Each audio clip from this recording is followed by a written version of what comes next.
প্রিয় শিক্ষার্থী, যারা বাংলাদেশ উন্মুক্ত বিশ্ববিদ্যালয়ের অধীনে বিএ এবং বিএসএস পরীক্ষার্থী আছেন, তাদের জন্য আজকে একটি চমৎকার সাজেশন নিয়ে হাজির হয়েছি। এবং বারবার আপনারা বলছেন, স্যার আমাকে সাজেশন দেন। বিশেষ করে যারা তৃতীয় চতুর্থ সেমিস্টার আছে তাদের নিয়ে আজকে আমি গুরুত্বপূর্ণ একটি সাজেশন, সেটা হলো সমাজতত্ত্ব ৩ চতুর্থ সেমিস্টার। তাদের সেটা নিয়ে আজকে ইনশাআল্লাহ চমৎকারভাবে কথা বলবো। Let's get started. সমাজতত্ত্ব ৩ চতুর্থ সেমিস্টার, যেহেতু পরীক্ষা রুটিন পাবলিশড হয়ে গেছে, 21 তারিখ থেকে পরীক্ষা, সবার জন্য শুভকামনা। তার সমাজতত্ত্ব যে ৩ অর্থাৎ চতুর্থ সেমিস্টার, বারবার বলছে যে স্যার চতুর্থ সেমিস্টারে শাসন দেন, আমি ইনশাল্লাহ কন্টিনিউ দিয়ে থাকবো ইনশাল্লাহ। দোয়া করবেন আমার জন্য। এখানে যে গুরুত্বপূর্ণ প্রশ্ন, সেই গুরুত্বপূর্ণ এর মধ্যে ইনশাল্লাহ হবে। তার আগে আমি একটু কথা বলে নেই, প্রিয় শিক্ষার্থী, যারা প্রথম সেমিস্টার দ্বিতীয় সেমিস্টারে আছেন বা ইংরেজিতে ফেল করেছেন, তাদের জন্য আমি খুব শর্ট ক্লাস ৫ নামক, আপনারা জানেন, যারা যেহেতু এখানে অনেক ছাত্র ভর্তি হয়েছে, যারা ইংরেজিতে পাস করতে পারেননি এখনো এবং ইংরেজিতে ভয় বা ভীতি আছে পাস করার, তাদের জন্য ওটা চমৎকার একটা কোর্স। এই কোর্সে যেহেতু এটা লাইভ ক্লাস না, আমার ক্লাসগুলো রেকর্ড করা থাকবে। এখানে আপনারা বসে, এখনো সময় আছে, যেহেতু এখনো প্রায় ২০-২৫ দিনের মতো আছে, ২৮ তারিখে ইংরেজি পরীক্ষা, এবং এখনো এই ক্লাসটা আপনি ৫ দিন করলেই হয়ে যাবে ইনশাল্লাহ। ওখানে রেকর্ড করা আছে, আপনারা এখনো কোর্সে ভর্তি হতে পারেন। যারা ভর্তি হননি বা ইংরেজিতে পাস করার সমস্যায় আছেন, তাদের জন্য এই কোর্সটি অনেক অনেক সহায়ক হবে আশা করছি। আর আজকে যে সমাজতত্ত্ব এখানে ৩, তার আগে একটি কথা বলে নেই। আপনারা অনেকেই কি করেন, বড় প্রশ্ন যদি আকারে আসে, দেখা যায় বড় প্রশ্ন এখানে আমি দিয়ে দিলাম, সেটা আবার সংক্ষিপ্তে আসলো, তখন আপনারা সংক্ষেপে লিখবেন। আবার সংক্ষিপ্ত প্রশ্ন আসলো, সেটা বড় আকারে আসলো, তখন আপনাদের বড় করে লিখতে হবে। একই কিন্তু কমন কিন্তু ইনশাআল্লাহ আবার অনেক পড়বে ইনশাআল্লাহ। তাহলে আমরা আজকে বড় প্রশ্ন এখানে মেইন যেগুলো দিয়েছি সেগুলো অবশ্যই পড়বেন, এর মধ্যে হবে। নাম্বার 1, জ্ঞেতি গোষ্ঠী কি? এখন আমি বলি জ্ঞেতি গোষ্ঠীর সংজ্ঞা দিন। জ্ঞেতি গোষ্ঠী কি? জ্ঞেতি গোষ্ঠী বলতে কি বোঝেন? একই কথা প্রিয় শিক্ষার্থী, এগুলো একটু বুঝে নেবেন। আমি এখন জ্ঞেতি গোষ্ঠী দিয়ে কি এটা দিয়েছি, কিন্তু পরীক্ষায় আসছে জ্ঞেতি গোষ্ঠীর সংজ্ঞা দিন, তাহলে একই কিন্তু। জ্ঞেতি গোষ্ঠী কি? বিভিন্ন জ্ঞেতি গোষ্ঠীর যে সমন্বয়ের ফলে একটা কিভাবে বাঙালি জাতি বর্তমান রূপ লাভ করে, খুব ইম্পর্টেন্ট, তার সম্পর্কে আলোচনা করুন বা ব্যাখ্যা করুন বা বিস্তারিত লিখুন। একই জিনিস, কিন্তু একটু ঘুরে দিলে কিন্তু মনে করেন যে এটা কি হল, তা নয়, মানে একই কথাটাকে একটু অন্যভাবে লিখলো, আপনারা এটা মাথায় রাখবেন।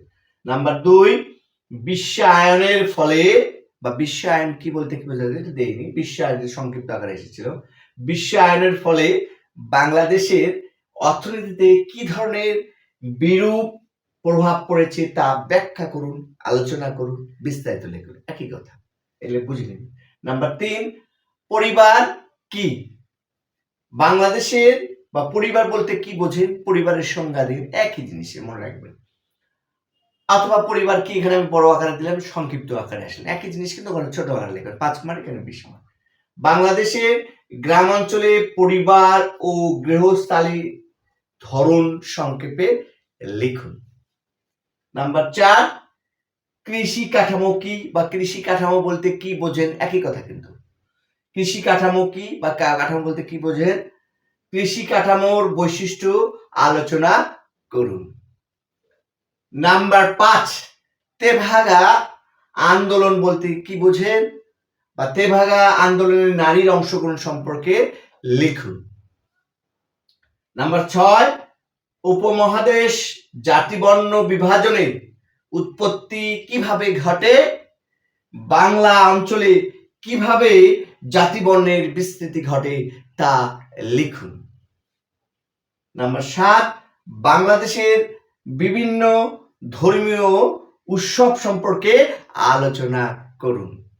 নাম্বার 8, বাংলাদেশের ক্ষুদ্র জাতিগোষ্ঠীর মাতৃভাষার অধিকার বিষয়ে আলোচনা করুন।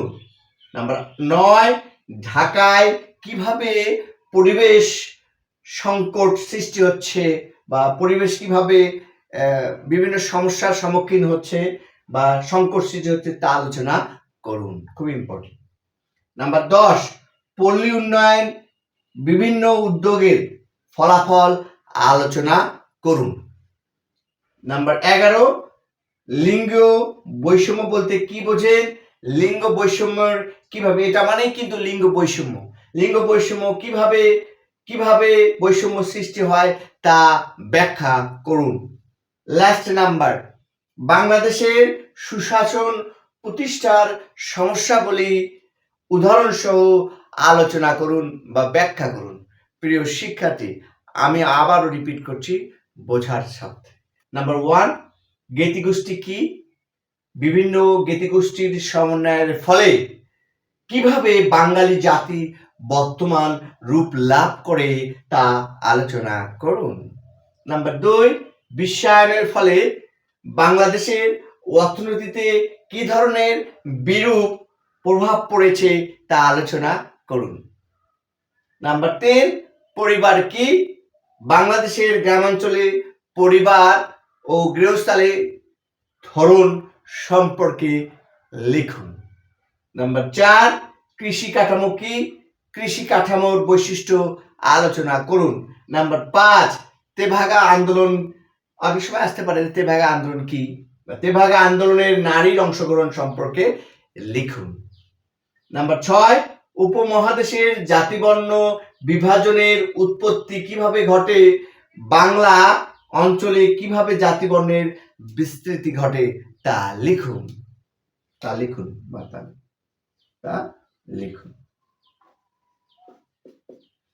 নাম্বার 7, বাংলাদেশের বিভিন্ন ধর্মীয় উৎসব সম্পর্কে আলোচনা করুন। নাম্বার 8, বাংলাদেশের ক্ষুদ্র জাতিগোষ্ঠীর মাতৃভাষার অধিকার বিষয়ে আলোচনা করুন। নাম্বার 9, ঢাকায় কিভাবে পরিবেশ সংকট সৃষ্টি হচ্ছে তা আলোচনা করুন। নাম্বার 10, পল্লী উন্নয়নে বিভিন্ন উদ্যোগের ফলাফল আলোচনা করুন।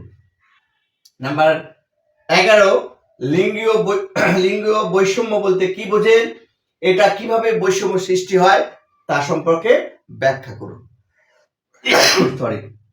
লাস্ট নাম্বার, বাংলাদেশের সুশাসন প্রতিষ্ঠার সমস্যাবলী উদাহরণ সহ আলোচনা করুন। এবার আমরা আসবো সংক্ষিপ্ত প্রশ্ন।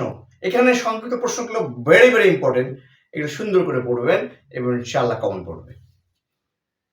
ছোট প্রশ্ন এখানে আমি দিয়েছি 12টা, যেহেতু বড় প্রশ্ন 12টা দিয়েছি, এর মধ্যে ইনশাআল্লাহ কমন পড়বেন। বারবার বলতেছি, রাষ্ট্র কি আপনারা লিখবেন, 5 মার্ক অনুযায়ী লিখবেন। নাম্বার 2, বাংলাদেশের সুশাসনের সমস্যা সমূহ লিখুন। নাম্বার 3, শ্রেণী সম্পর্ক কি তা লিখুন।